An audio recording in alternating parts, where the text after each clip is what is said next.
Вие не започнахме. Колеги, добър ден. Пред вас е дневния ред на Комисията по туризъм. Състои се от 8 точки. Ако ми позволите, в края на дневния ред ще ви зачита една покана, която като председател на Комисията по туризъм съм получил от Комисията по туризъм към Народното събрание, да ви поканя, колеги, ако желаете да присъствате на изнесено заседание. И за още една инициатива, която искам да я споделя с вас и ако можем заедно да направим Комисията по туризъм. Някой друг относно дневния ред има ли да добави и да вземе отношение? Колеги, подавам го на гласуване дневния ред, който е за, моля да гласува.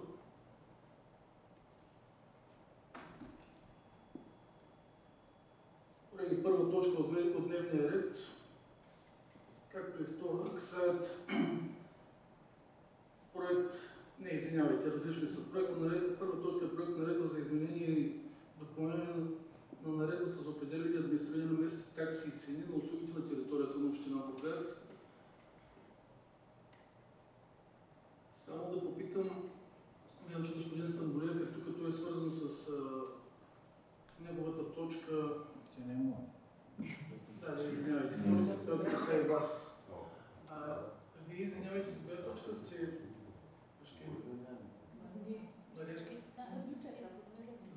За годишния отчет. За годишния отчет. Добре. Колеги, някой има ли нещо по първа точка от дневния ред? Да, заповядай, колеги. Здравейте, не знам дали има кой да ми отговоря, но доколкото разбирам от първа точка, има закон, който се бие с наредбата и е по-голям и даваме възможност на директорите сами да определят таксите и цените на билетите. Въпросът ми е, до сега незаконосъобразни решения не сме вземали, като ние сме определяли таксите. Колега, искаш ли да предложа да поканат представител на администрацията? Да. Колеги, предлагам тогава да отложим първа точка за момента. Може да обсъдим господин Ева, извинявай, не ти чувам.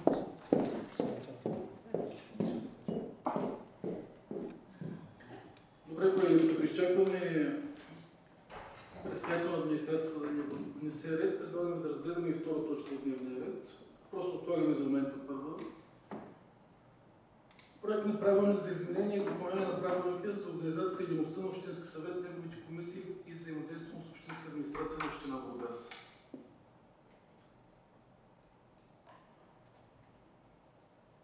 Колеги, някой по точката?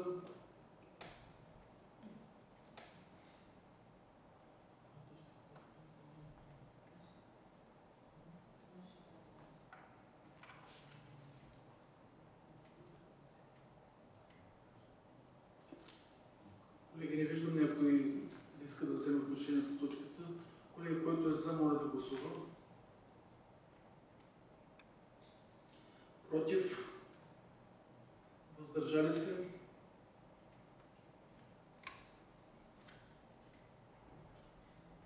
Колеги, трета точка от дневния ред. Доклад от Георги Дракалиев, председател на Постоянната комисия по общинска собственост, общински предприятия и дружества. Правилник за изменение и допълнение на правилника за организация и дейността на обществения посредник на територията на Бургаска община. Господин Стамболиев, вие сте по тази точка. Искате ли да ви дам думата? Аз бих искал просто да чуя някакво мнение и становище на някой от вас по предложението на господин Дракалиев, тъй като аз официално съм изразил свое становище в него. Изразил съм съгласие и несъгласие с някои от точките. И по-скоро не е съгласие от гледна точка на незаконосъобразност, а от гледна точка на тежест, по-точно касаеща процедурата за избор на обществен посредник. Тук се предвижда втори тур, после трети тур. Знаете, последния път беше час и половина процедурата. Ако минем на втори тур, това означава нови бюлетини, много изказване. После трети тур ще отиде около 4-5 часа процедурата и това значително ще отежни. Искам правилно да бъда разбран, не съм против улесняване начина да бъде понесен избор за обществен посредник. Аз това мнение съм го изразил в годишния си отчет. Просто ми се струва, че тук страшно много ще се отежни процедурата.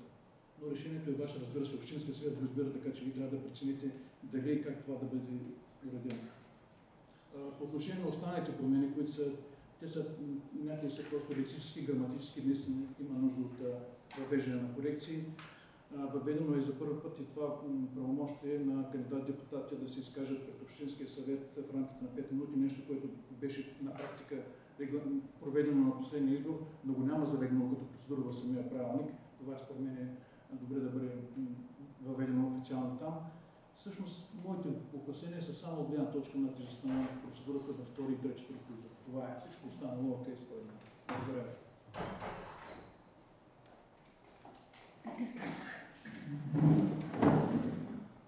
Колеги, някой друг желаете ли?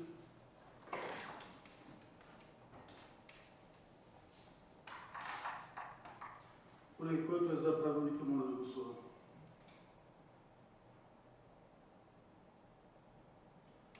Против? Въздържали се?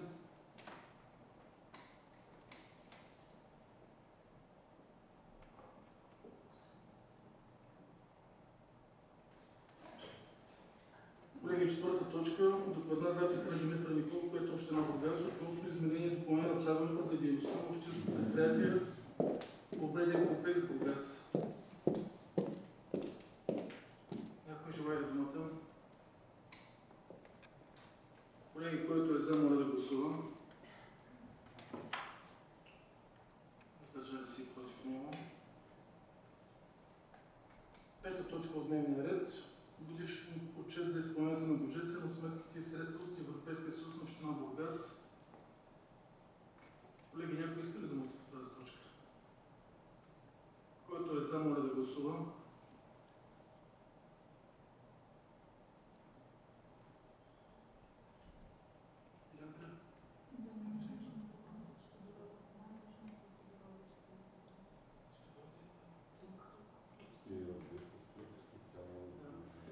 Колеги, има представител на община Бургас. Връщаме се на първа точка. Извинявай, колега, може да зададеш още веднъж въпроса?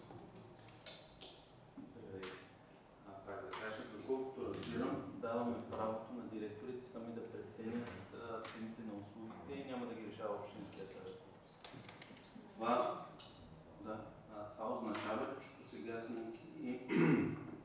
до сега сме ги вземали решения за цените незаконосъобразно. Така, в закона, който е споменат в самата докладна проекта за изменение на наредбата, е упоменато, че там директорите действително взимат сами решенията си за това как да определят цените. Това се прави с заповед на самия директор, който управлява дадения музей.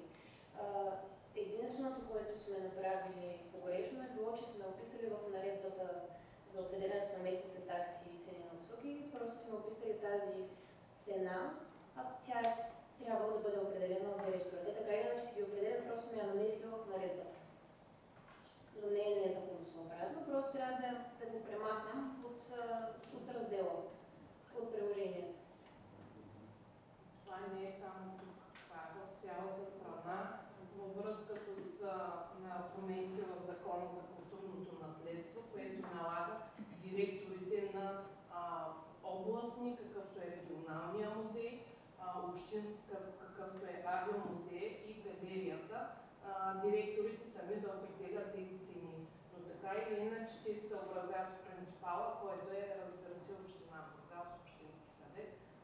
Няма нищо грешно. И точно за това всъщност органа, който разпределя и отговаря за общинското имущество, той трябва да съгласува тези цени. Затова заповедта се издава от директора, но се съгласува с кмета на община Бургас или замкмет, който е отговорен за този ресурс.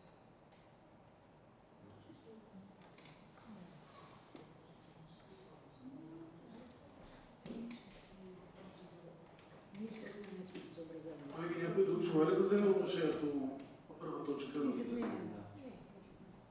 Добре, колеги, който е за, моля да гласува. Против и въздържали се няма. Седма точка от дневния ред.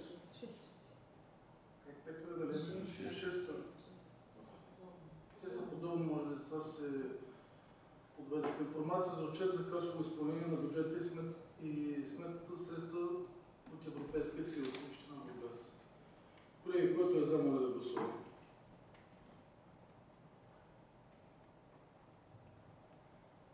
7 точка изпълнение на решението на Общински съвет Бургас за периода януари-юни. Колеги, някой има ли коментар по отчета? Който е за, моля да гласува. И беше ли само за сведения? Да, не се гласува само за сведения. И 8 точка поема на дългосрочен дълг по реда на Закона за общинския дълг за осигуряване на финансиране на проекти, изпълнявани от Община Бургас. Някой ще каже ли мен много повече? Какво да го вземе? Вече не е възможно, скажете.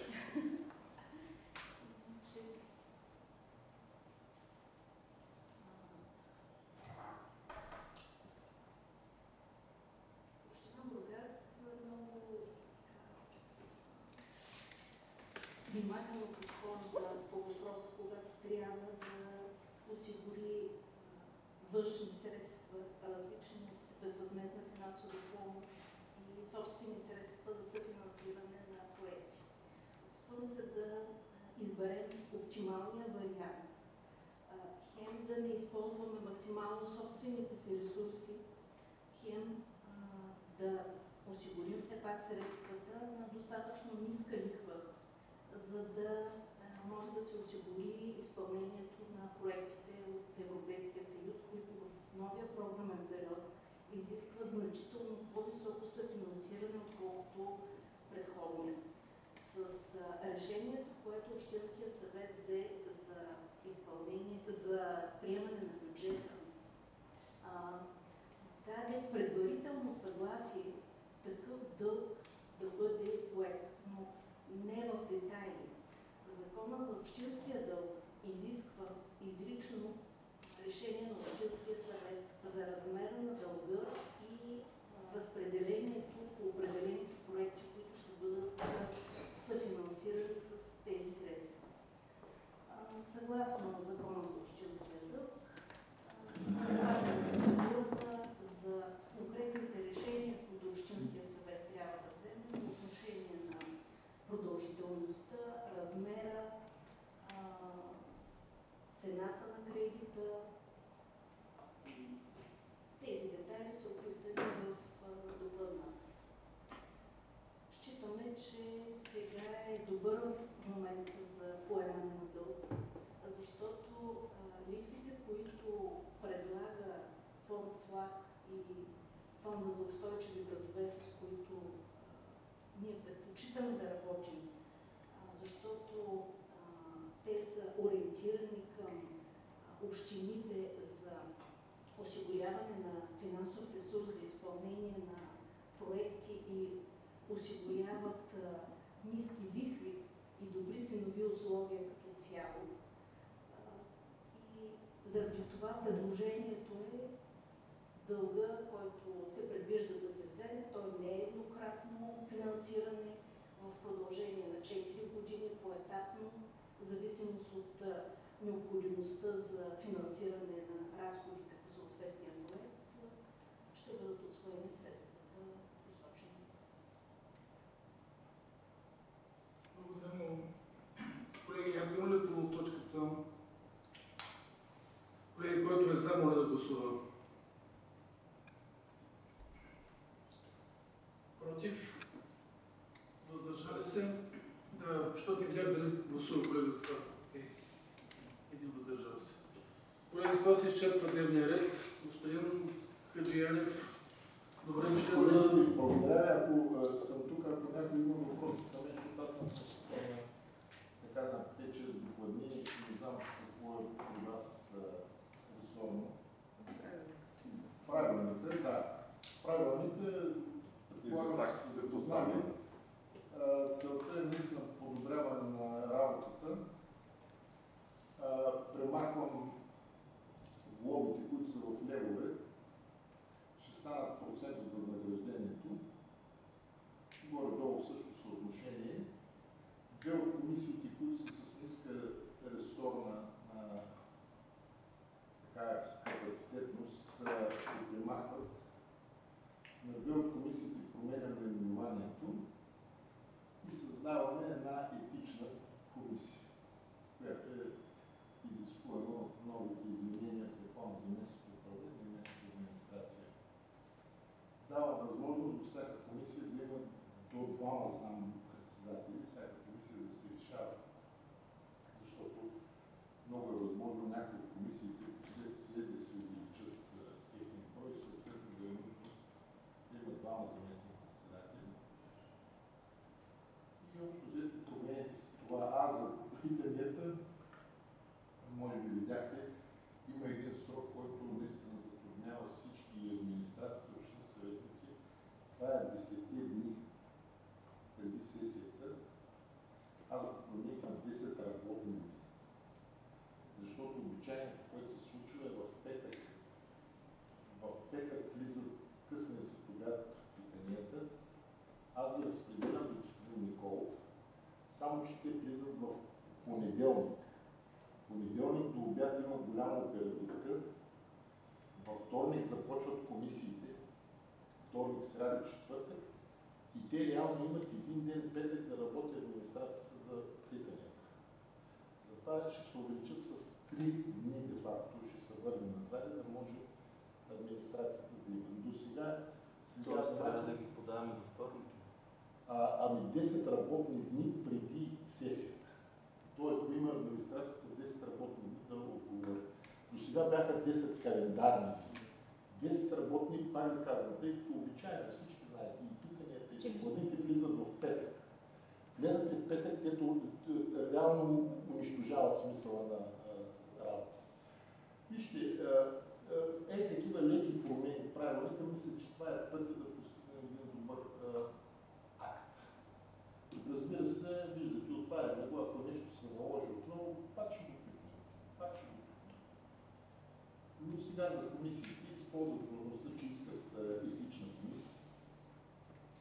Биокомисия по този начин освобождаваме и комисията. Знае, че тази етична комисия, тя е постоянна. Тоест, ние горе-долу нашите общински съветници са заангажирани навсякъде в 3 комисии.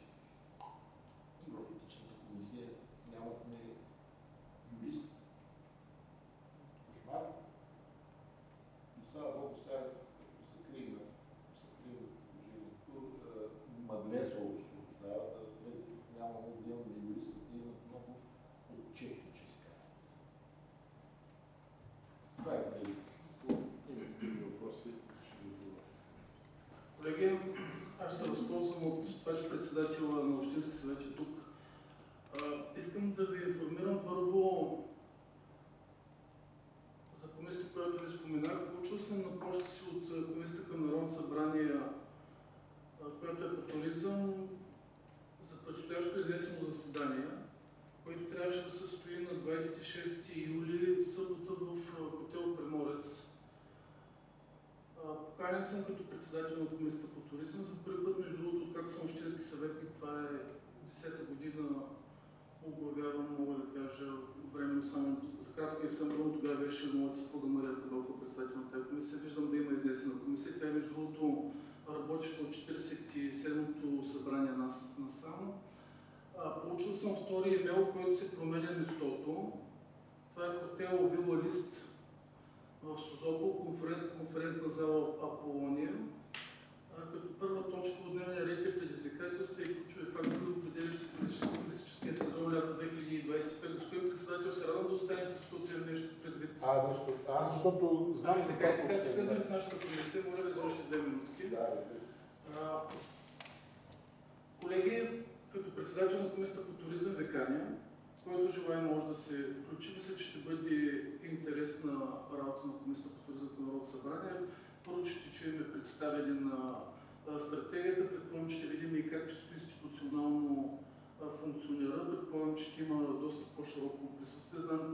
Знам в неофициална реч са поканени почти всички колеги председатели на комисии, които имаме в различни общини в областта, както и представители на областта, които касаят организацията на туристическия сезон. Още веднъж го зачитам. 26 юли, събота, с начало 14 часа в град Созопол, улица Яни Попов, 5, хотел Вила Лист, конферентна зала Аполония.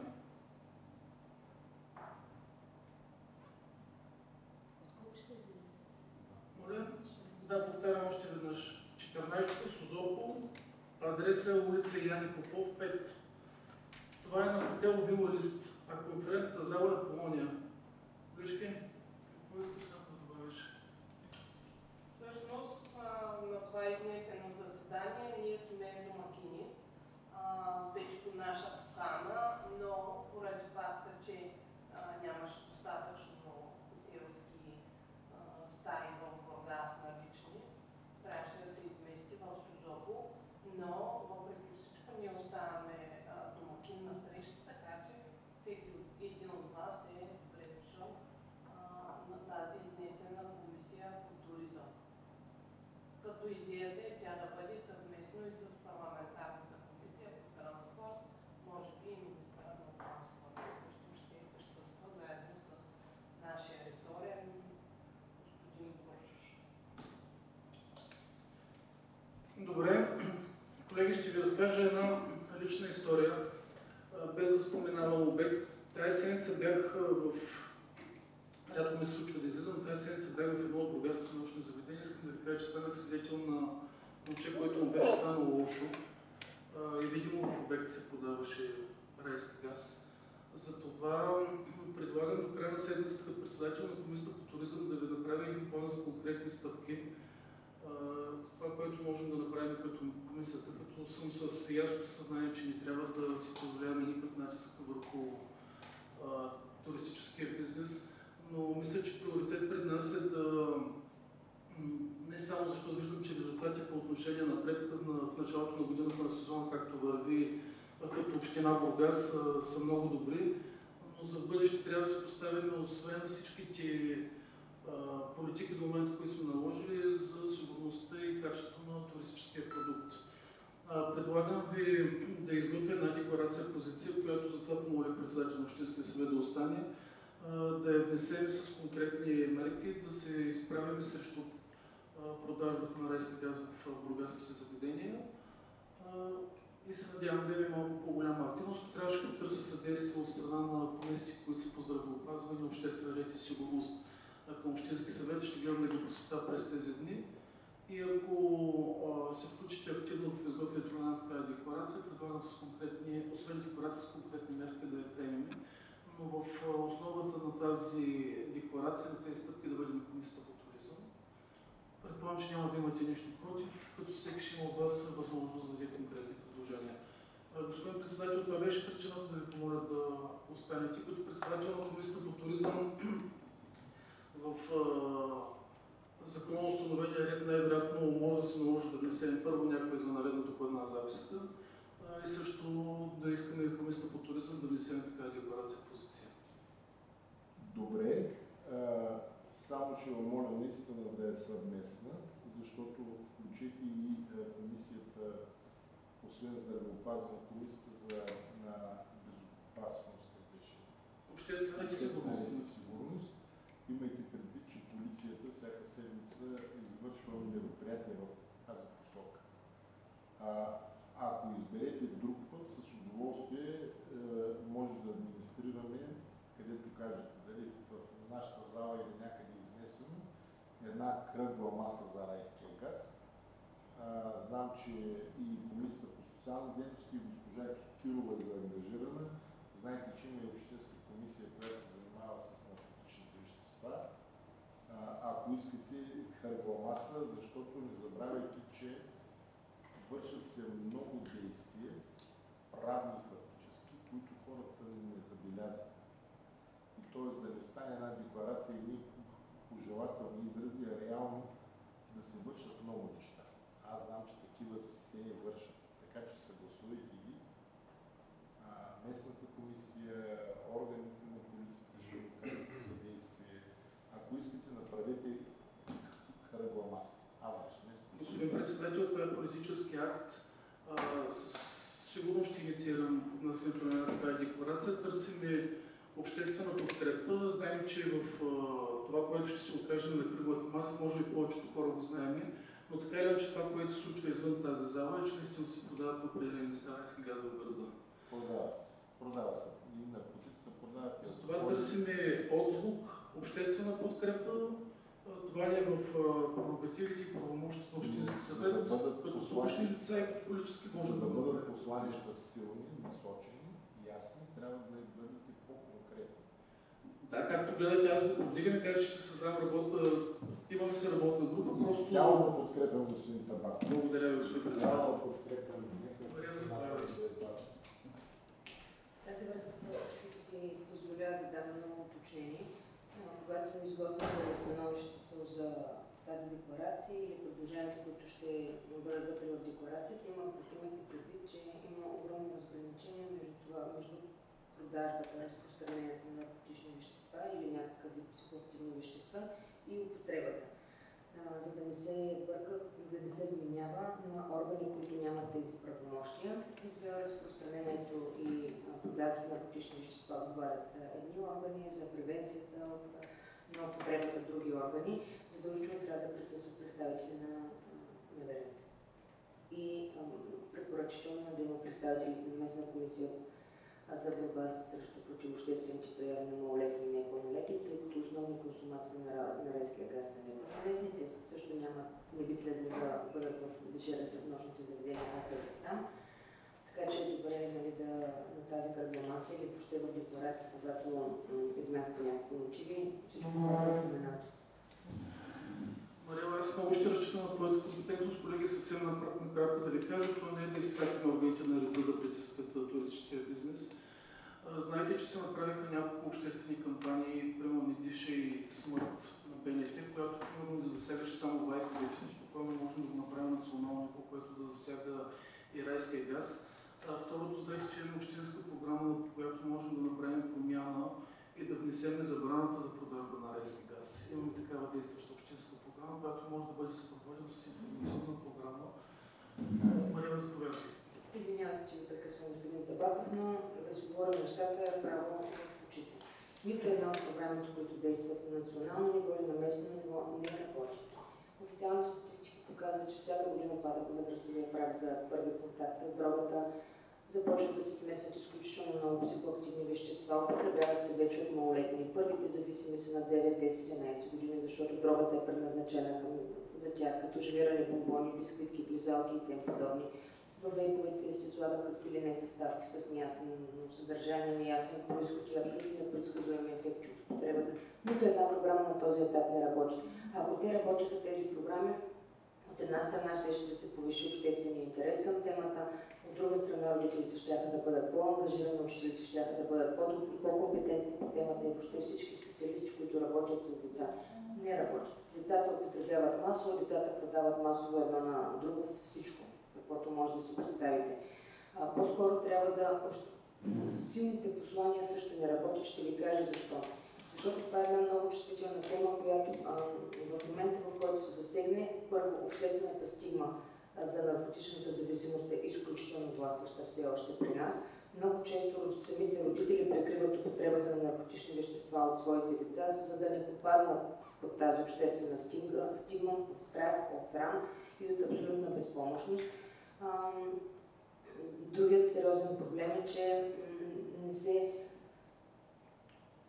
Родителската роля е много вече така изместена, липсва родителски авторитет, т.е. няма правилна комуникация между деца и родители, съответно родителите много трудно установяват, когато има промяна в поведението на децата, няма механизми, с които да се упражнява особен контрол или тези деца, когато се установи, че има някакъв проблем, някой да вземе мерки, за да бъдат върнати в правата пътека, ако мога така да кажа. Изключително толерантно е обществото към употребата на така наречените леки наркотици, които въобще не са леки, просто хората не знаят, че не са леки. В България, например, марихуаната, която се продава, тя е в пъти по-силна от всяка една друга страна. Да не говорим, че така нареченият трусен чай, т.е. всякакви билки, които се събират, сушат и пръскат с какво ли не. И мухозол включително, да, за да се засили ефекта, нали, те са абсолютно смъртоносни. Просто родителите, които някога са употребявали марихуана в годините, в които са били тинейджери, смятат, че и техните деца нищо няма да им стане, ако употребявате сега марихуана, но тя не е същата марихуана. Тя понякога е с 30, 40, 50% съдържание на активно вещество, което е смъртоносно. Но също така, понеже не можем да се справим с този проблем на национално ниво и понеже проблема е изключително тежък, нашите официални статистики са чисти статистики. Те просто не се използват адекватни данни. Единствените статистики, с които може да се работи, са статистиките от хората на терен, които са изключително показателни за трагичното състояние на употребата на наркотични вещества от деца, всъщност вече и от пълнолетни, тъй като и много хора трябва да ви кажа, във възрастта между 25 и 40 години употребяват всякакъв вид наркотични вещества. Едно от така основните неща, на които трябва да се обърне внимание, е това, че в момента се раждат абстинентни бебета в болниците и докторите не знаят какво да правят в неонатология, тъй като това са бебета на употребяващи майки. Не могат да се справят с този проблем, никой не говори за него. Нямаме клинични пътеки за детоксикация на децата, т.е. когато имат натровено дете с някакъв вид наркотични вещества, в болниците не знаят какво да правят, защото няма механизъм, по който да им помогнат. Когато се случи такъв инцидент и дете има нужда от помощ, в повечето случаи те употребил някакъв вид синтетична дрога. Съответно тя е с неясен произход, неясно съдържание и когато се смеси с алкохол, ефектите от употребата на тези наркотични вещества е абсолютно непредсказуем. Съответно лекарите нямат механизъм, под който да изчистят организма. Не е както преди от хероин, кокаин, да се знае какво трябва да се даде, сега не се знае какво трябва и може да се даде. Всичко това са изключително сериозни проблеми, а ние се опитваме да се борим с разпространението. Няма да се справим с разпространението на световно ниво. Дрога ще има и винаги ще има. Просто ще се ограничи разпространяването на кокаин и хероин, защото са скъпи. Това са естествени наркотици, които костват много за производство. Те се засаждат, отглеждат, събират, после трябва да се транспортират. Това е много скъпо. Наркотиците са един изключителен бизнес и като всеки един такъв бизнес, хората търсят оптимизация на разход спрямо печалба. Затова измислена е синтетиката. Идеята е с минимални средства да получиш максимален резултат. Синтетика се бърка абсолютно навсякъде в страната. Бърка се от деца, които въобще не знаят какво правят. Процедурата, за да забъркаш малко синтетика, е около 3 часа и представлява нещо подобно, да не ми го обяснявам като механизъм, както се прави домашния алкохол, например, по същия начин. Във всеки един гараж се прави, деца пътуват с влакове, автобуси в други градове, изготвят си каквото имат да се изготвят за 2-3 часа, черпят домакина, остават му някакво количество да разпространи и се прибират. Полицията не може да ги хване никога. Ние сме правили изчисление дали целият ресурс от полицаи в страната, ако се заеме с това да се бори с разпространението, дали ще се справи? Не, няма да се справи. Няма толкова налични кадри. Не може да се сърдим на полицията. На световно ниво, пак казвам, този проблем не е овладян. Можем да засилим контрола, което засилва страха. Част от хората, които са ангажирани с това, на база страха просто ще се откажат да продадат, другите ще се откажат да купят. Не съм сигурна дали на територията на община Бургас имаме този капацитет от служители, така че пред всяко едно нощно заведение в период на цялото работно време на заведението да има патрул просто пред заведението, което чисто психологически би могло да бъде бариера за това. Има 5 заведения, ако сметнем колко служители, трябва да сметнем колко са нощните патрули, колко служители, колко трябва да бъдат, за да си отговарят там на графика работния. Това е един метод, с който може да се случи. Съответно всички собственици на вечерни заведения ще подскочат, тъй като наличието на полиция пред заведението за тях е пречка, съответно те да си упражняват бизнеса спокойно. Ще има някакви брожения и конфронтации в тази връзка, но това е един начин, който може, така горе-долу, да има някакъв респект. Разбира се, това много зависи от поведението на полицаите пред заведението, защото и с това имаме проблем, с уважение към професията, но много често тяхното присъствие не е респектиращо и много често те просто присъстват на 20-30 метра от място на разпространение. Не съм сигурна дали ще можем да се преборим с райския газ, тъй като на част от баловете тази година и предходната година родителите купуваха балони с райски газ на децата си, заедно с тях, докато празнуваха бала, се забавляваха с райски газ. Също така, не знам дали ще се справим, след като всеки от нас вижда по улицата употребяващи деца, никой не прави забележка. Преминаваме с нашите малки деца, те също виждат това и след като никой възрастен не взима отношение за децата, това е норма, те израстват с тази визия за норма. И така нататък може много да се говорим. Въпросът е ако ще се правят някакви неща, да се правят смислени неща. Пак казвам, да посещаваме училища абсолютно безпредметно. Общински съвет по наркотичните вещества прави много в тази връзка. Те каквото могат правят, тяхните ръце почти са извити на възел, наистина правят каквото могат, но то е силно ограничено ефектите от това нещо. Да пишем плакати и послания абсолютно безпредметно. Всички знаем, че са опасни наркотиците, алкохол е вреден, цигарите са вредни, многото пиене на медикаменти е вредно. Нищо от това не ни плаши, не ни стряска. Трябва някой близък да е засегнат, нашето дете трябва да е натровено или племенника или братовчеда, за да се ангажираме с темата. Така че това е много сложна тема, в която вие навлизате. Моят съвет е, тъй като аз ходя по тия пътеки 4 години и съм напълно наясно на каква е ситуацията, единственото, което можем да направим е да се опитаме да мотивираме местните органи да присъстват пред заведенията. Доказано е с статистики, там където има полицейско присъствие, има занижаване на дребната престъпност, на бойщата, агресията и на употребата. Патрулка пред всяко едно заведение. Благодаря, госпожо Кирова. Беше ми безценно това, което ми казахте и за това как ще разчитам много на вашата експертиза. Да, не съм се представил по начина, по който вие казахте, че абсолютно няма смисъл да го правим. Затова, колеги, ви предлагам, но тъй като темата е много дълго изчерпателно, просто да направим план с няколко стъпки. Госпожа Кирова обърна безкрайно внимание за разпространението на наркотиците. В крайна сметка, аз знам, че в времето назад не е направено малко в тази посока и тя много добре направи анализ обаче каква е ефективността. Нека да се концентрираме върху няколко и малки неща, които смятаме, че могат да дадат резултат. Колеги, някой друг?